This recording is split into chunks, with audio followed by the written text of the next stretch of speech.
Halo sahabat inovasi, jumpa bersama saya Irni Novita dari Badan Litbang Provinsi Sumatera Selatan dalam acara One Day One Innovation. Satu hari, satu inovasi, tiada hari tanpa inovasi. Pemirsa, saat ini inovasi menjadi sebuah keharusan.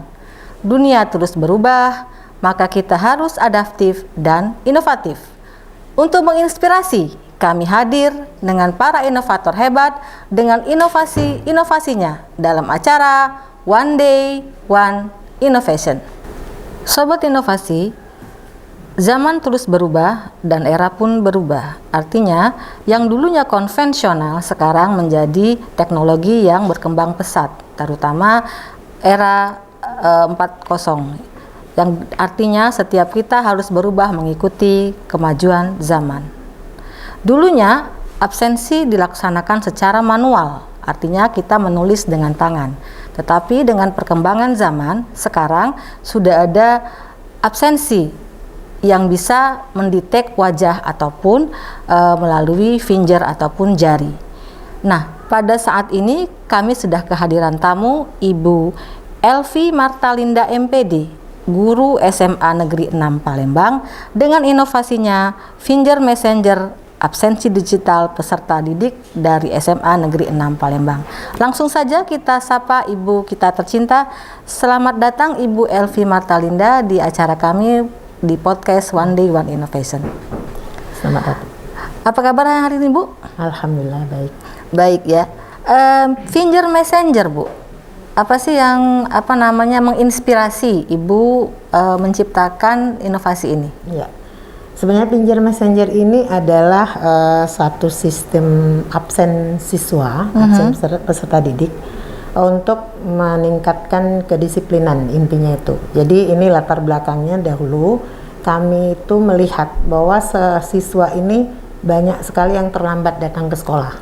Gitu ya. Guru piketnya kadang-kadang kewalahan mencatat waktu mereka masuk ke sekolah itu. Nah, untuk mengatasi hal tersebut kami akhirnya bersama-sama dengan tim IT sekolah itu berusaha mencari satu inovasi bagaimana caranya agar kita mudah dalam mengabsen siswa, terutama siswa-siswa yang sering terlambat datang. Yeah. Nah, akhirnya tim IT menemukan suatu alat, alat yang kita modifikasi sebenarnya dari fingerprint itu yang biasa kalau pegawai itu menggunakannya. Betul. Nah, ini kita modifikasi dengan messenger, dengan pesan. Nah, tujuannya adalah agar ketika kita anak-anak itu absen, itu tidak hanya kita pihak sekolah yang tahu, tapi juga orang tuanya. Nah, melalui pemberitahuan kepada orang tuanya ini, orang tua akan merasa tenang gitu. Karena ketika dia melakukan absen, secara otomatis pada saat itu juga mungkin sekitar 1 detik dari situ itu akan terkirim langsung terkoneksi ke HP orang tua. Langsung. Jadi situ ada pemberitahuan bahwa anaknya sudah sampai ke sekolah pukul sekian. Ya. Nah, nanti pada saat pulang anak juga diwajibkan lagi finger. Waktu pulang nanti orang tua juga tahu bahwa anaknya sudah keluar dari sekolah. Nah, ini mungkin yang membuat orang tua menjadi tidak khawatir pada anaknya. Maklum karena kita sekolah SMA 6 ini kan kadang sampai sore. Betul. Nah, kalau dia masih di sekolah orang tua masih tenang, artinya masih ada guru di sekolah. Tapi ketika dia sudah tahu anaknya sudah keluar dari sekolah, maka itu akan menjadi orang tua menjadi menanyakan kepada anaknya kemana gitu kan. Kalau sudah sekolah kok ini sudah pulang jamnya tapi kamu kemana? Nah, ini adalah salah satu cara. Kemudian itu tadi mendisiplinkan, artinya anak-anak kita bisa menghargai waktu. Karena ketika mereka melakukan itu kemudian banyak terlambat di situ lewat, mungkin kami beri toleransi terlambat itu sebenarnya 6.40 masuk, kita 6.45. Jadi ketika sudah lewat dari situ absen terlambatnya sudah mulai jalan. Nah, ketika kami data nanti kami print out. Jadi tidak hanya sampai batas di print itu saja. Itu laporannya tiap minggu.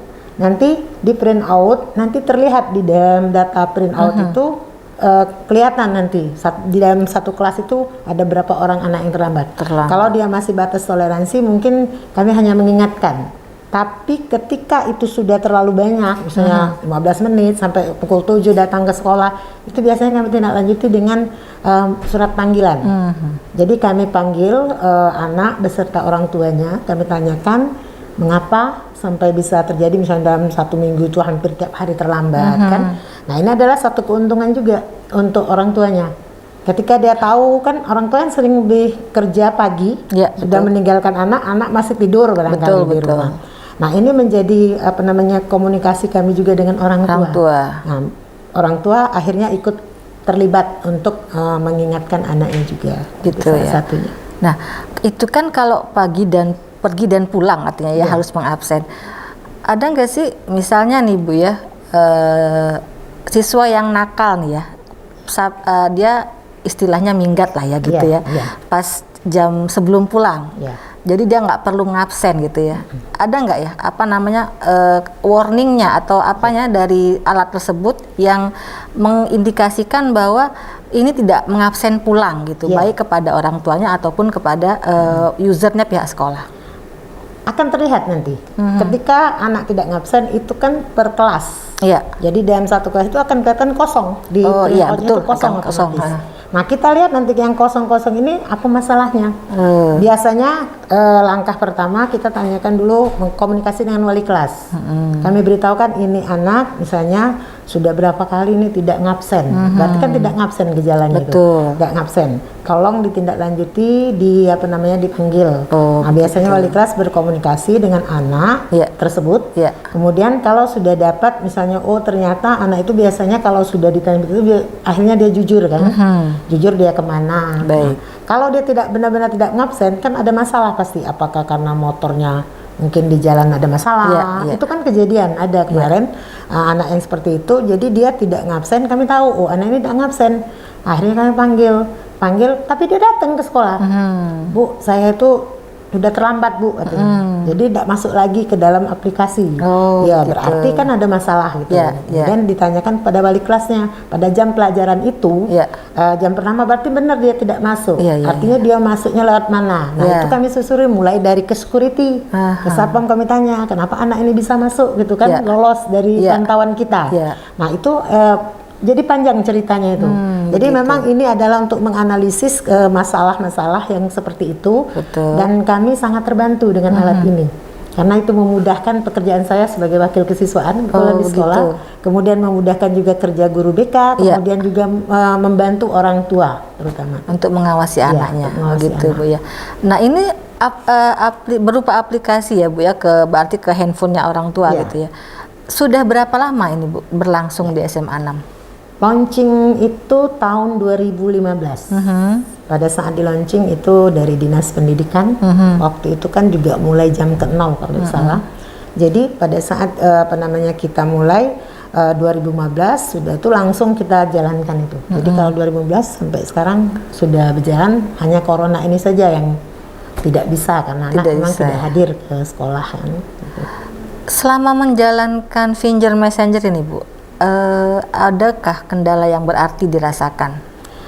Salah satunya ini memang kita harus proaktif. Artinya begini, ketika ada anak pindahan, anak pindahan kadang-kadang kalau dia tidak rekam sidik jari terlebih dahulu, maka dia otomatis tidak masuk dalam daftar. Nah maka tugas kita adalah biasanya di kelas itu kita informasikan kepada anak-anak yang baru untuk langsung merekam sidik jari. Karena ketika sudah direkam otomatis itu nanti ditanya HP orang tuanya yang aktif. Jadi HP orang tua yang aktif baru nanti langsung terkoneksi. Tapi kadang-kadang ada juga orang tua siswa yang langsung, Bu, anak saya belum ada laporan kalau dia sudah datang atau pulang. Jadi ini orang tua yang sudah tahu. Biasanya mereka langsung komunikasi dengan saya gitu ya. Nah, dalam melaksanakan Bu ya, pelaksanaannya pernah nggak sekali atau bagaimana gitu alatnya rusak sehingga tidak bisa ngabsen dan tidak ada akses untuk orang tua untuk mengetahui anaknya? Jadi itu juga pernah terjadi. Orang tua biasanya langsung menghubungi sekolah. Kenapa anak saya hari ini tidak ada laporannya? Gitu. Biasanya karena gangguan sinyal dan sebagainya. tetap masuk tapi terlambat masuknya.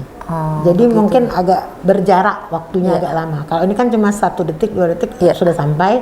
Kalau ini agak lama. Nah akhirnya saya bilang, Pak, itu mungkin hari ini ada gangguan, sinyalnya gangguan, tapi nanti pasti masuk. Jadi memang tidak pernah terlewat, pasti masuk, tapi agak lambat. Nah, keuntungan salah satu dari aplikasi yang kami gunakan ini adalah ketika kita malam-malam, misalnya saya dapat instruksi dari kepala sekolah, Bu Epi besok tolong anak-anak pakai seragam ini karena ada orang luar mau datang gitu kan. Nah, pada saat malam itu juga saya langsung menghubungi operator tim Pinjer ya untuk memberikan informasi. Jadi tidak hanya absen saja, pulang pergi dan datang dan pulang, tapi juga bisa informasi lain dari sekolah yang waktunya harus cepat. Kalau kita pakai WA kan agak susah, menjangkau ke semua. Nah, tapi kalau pakai aplikasi ini, malam itu saya komunikasikan, saya buatkan teksnya sedikit, saya kirimkan dengan operator, tolong kirimkan malam ini ke semua orang tua. Otomatis besok semua sudah seragam. Jadi itu adalah salah satu keunggulan. Nah, keunggulan yang kita gunakan aplikasi ini dan tidak agak susah kalau sekolah harus menghubungi satu-satu ke orang tua, kan susah. Jadi ini salah satunya kelebihannya. Jadi alat ini pemirsa di samping untuk Finjer Messenger juga memang messenger betul ke orang tua. Artinya bila ada pemberitahuan mendadak dari pihak sekolah bisa melalui operator Finjer Messengernya kemudian langsung sampai. Ini lebih menguntungkan jika kita menggunakan Finjer Messenger tentunya daripada menggunakan grup WA ya Bu ya. Kadang-kadang grup WA juga tidak bisa mengakses sedemikian banyak dan juga kadang-kadang terkendala dengan sinyal gitu Bu ya. Baik, kemudian Bu sudah ada replikasinya ataupun ini merupakan replikasi dari tempat lain atau? Kalau kami bilang bahwa kami yang pertama ini kita kurang tahu, tapi yang pasti operator kami menciptakan itu karena tadi latar belakangnya karena melihat gejala ketidakdisiplinan anak. Tapi mungkin saja ini kami yang pertama untuk Pinjer Messenger. Nah, tapi mungkin untuk aplikasinya mungkin yang lain ada juga. Ada gitu. Tapi cara kerjanya mungkin sedikit berbeda, betul. Mungkin. Jadi menciptakan sesuatu yang baru dengan pengembangan sedikit itu juga merupakan inovasi. Kemudian Bu, ada nggak ya komplain dari pihak orang tuanya sendiri ataupun komplain dari siswanya sendiri dengan adanya Finjer Messenger ini? Kalau orang tua saya belum pernah dengar. Karena rata-rata mereka senang ya, senang semua ya, betul. kan, karena bisa dapat kabar langsung. Kalau anak ada, anak pasti kalau anak kan, Bu, kenapa Bu harus pakai itu? Loh kenapa, kata saya, Bu, katanya nggak usah lah pakai itu, kami nih tidak bisa kemana-mana. Karena kalau sudah selesai dari situ kami pasti ditanya. Nah, ini pulang sudah jam berapa? Kamu kenapa pulangnya? Itu komplainnya, kan bentuk komplainnya. Tapi kita berikan pemahaman kepada anak-anak bahwa ini semuanya adalah untuk kalian. Betul. Kalau memang kalian ada urusan lain, ya selesaikan saja urusan di sekolah. Nanti kamu lapor dengan orang tuamu, kamu kemana kan? Betul. Kalau kalian memang sudah melakukan sesuatu yang baik, pasti orang tuamu percaya. Nah, jadi kita berikan pemahaman kepada anak bahwa ini semata-mata adalah untuk membantu mereka dan orang tuanya itu.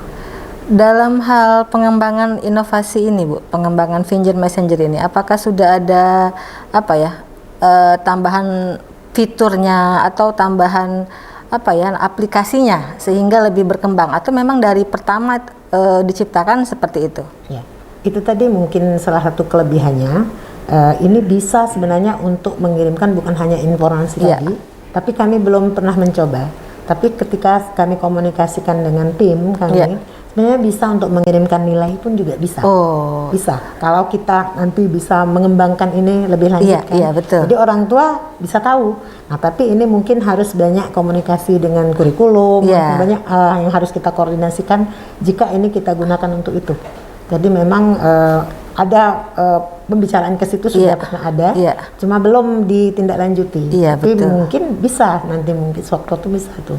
Baik. Kesan-kesannya Bu setelah menjalani atau menjalankan inovasi ini sekian lama? Yang itulah karena kita saat ini corona memang kita tidak menggunakan itu, tapi yang pasti setelah kami dari tahun 2015 itu sampai ke corona kemarin, kami mendapatkan hal-hal yang sangat positif untuk kemajuan peningkatan kedisiplinan siswa. Jadi kami juga bisa ibaratnya mengurusi masalah siswa sampai yang sekecil-kecilnya. Betul. Jadi ketika dari mendetek siswa masuk tidak hadir ke sekolah, kami jadi tahu masalah siswa itu apa. Jadi oh ini kenapa tidak masuk? Oh ternyata orang tuanya sibuk. Oh ternyata anak ini tidak kurang perhatian dari orang tuanya. Akhirnya kami sampai ke dalam-dalam dan akhirnya sampai ke kepribadiannya. Jadi dari satu yang kecil kita bisa langsung memperhatikan anak sampai dia kepribadian anak tersebut. Termasuk juga bisa kita tahu karena kita sekolah kita unggulan IMTAK. Jadi kita juga tahu akhirnya permasalahan mengapa dia ini sering melakukan ini. Oh berarti pembinaan IMTAK-nya belum maksimal. Jadi kita bisa sampai ke situ dari absen. Dari absen saja. Itu bisa ke masalah siswa yang paling kecil bisa kita telusuri. Hebat sekali ya aplikasi ini ya. Terakhir Bu, pesan-pesannya kepada Sobat Inovasi juga kepada anak didik sekarang yang lagi mengalami masa pandemi COVID dengan sistem belajar daringnya. Saya hanya berpesan bahwa kita harus sabar karena semua ini sudah diatur oleh Yang Maha Kuasa. Insya Allah nanti akan ada masanya, tiba waktunya kita akan melaksanakan kembali pembelajaran tatap muka. Tapi dengan hikmah yang seperti ini, kita semua akan belajar bahwa kita semua memang harus tetap menjaga kesehatan kita, baik kesehatan lahir maupun batin. Dan kepada anak-anakku semua, jangan pernah bosan, karena belajar itu sebenarnya bisa di mana saja. Betul. Hanya peran guru memang sebagai motivator yang memang kita butuhkan ketika semangat kita mulai melemah. Jadi saya juga sebagai guru memberikan apresiasi kepada anak-anak yang pada saat-saat pandemi begini masih kreatif dan inovatif untuk melaksanakan pembelajaran di rumah ataupun melaksanakan hal-hal yang positif lainnya. Tetap semangat untuk inovator-inovator kita. Baik, terima kasih atas kehadiran Ibu Elvi Martalinda di studio podcast kami. Mudah-mudahan himbauannya kepada siswa-siswa dapat memberikan support di dalam menghadapi masa pandemi COVID ini, Bu ya. Jangan lupa kita juga punya jurus 4S. Setiap orang adalah inovator, setiap masalah peluang inovasi, setiap solusi harus sinergi, dan setiap inovasi harus konkret hasilnya. Salam inovasi.